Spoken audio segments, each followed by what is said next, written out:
Livro, capítulo de número 10. É um capítulo pequeno, 3 versículos, e fala justamente da exaltação de Mardoqueu. Como eu já falei várias passagens no livro, nos capítulos anteriores, a exaltação de Mardoqueu é uma prefiguração direta da exaltação de Cristo no seu retorno no milênio. Capítulo 10, verso 1 diz: depois disto pôs o rei Assuero tributo sobre a terra e sobre as ilhas do mar. Isso aqui prefigura justamente o quê?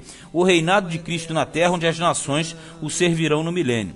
E todas as obras do seu poder e do seu valor e a declaração da grandeza de Mardoqueu, a quem o rei engrandeceu, porventura, não estão escritos no livro das crônicas dos reis da Média e da Pérsia? Então, na verdade, aqui mostra que o rei Assuero passou todo o poder, toda a autoridade para Mardoqueu. Como nós sabemos que Assuero simboliza Deus e Mardoqueu Jesus, dá para entender claramente a questão do milênio. 3.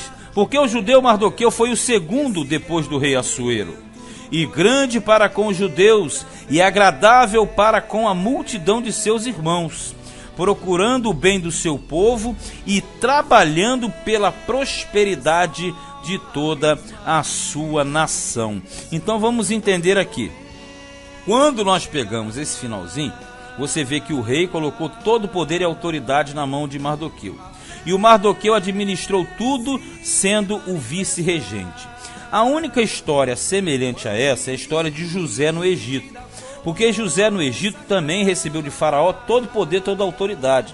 Tanto é que ele dominou, ele administrou, ele fez tudo. E lá também o Faraó passou para ele o anel também, lembra? E sempre anel é símbolo de poder e autoridade. Então, no caso aqui da exaltação de Mardoqueu, o Mardoqueu, ele foi exaltado, ele foi colocado em primeiro lugar, só que a diferença é essa.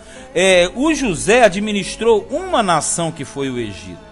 E naquela ocasião, você lembra? Ele foi exaltado justamente por causa de quê? Para que ele estivesse ali para a manutenção do povo dele, dos descendentes de Jacó. E ele foi o segundo, mas ele dominou o Egito. Agora aqui você tem o Mardoqueu, que não domina o Egito, que é um país. Ele estava dominando o império inteiro. Então, na verdade, qual seria as duas aplicações aqui que você trabalha no paralelo? Aquela exaltação do José no Egito, ela é concentrada como se fosse a questão da antiga aliança, compreende? Porque foi fechada em uma única nação. Já esta daqui, que é a do Mardoqueu, já é o império. Então, como é uma exaltação imperial e do mundo e mundial, aplica-se a Jesus no milênio. É como se fosse mais ou menos o seguinte: José simbolizava Jesus na antiga aliança sobre o povo dele, sobre o povo de Israel em um território.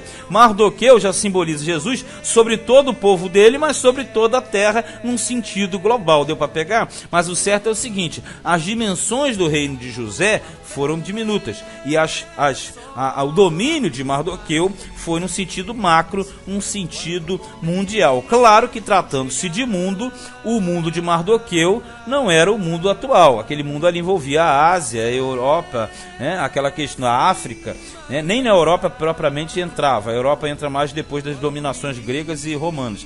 Mas o certo é, o mundo daquela época era aquele ali. Como o mundo de José também era aquele daquela época, né? Tanto fala que a terra teve fome, né? A terra era o concentrado do Egito, Canaã, aquelas regiões. Mas o certo é, Mardoqueu, ele dominou sobre todo o império persa como autoridade. Ele tinha o anel, ele tinha o poder e a autoridade do imperador. Então acabou esse livro muito importante, muito interessante, o único livro que não fala de Deus na Bíblia, mas talvez o único livro que mostre os maiores livramentos de forma simplesmente fora do comum. Este foi Esther, capítulo de número 10.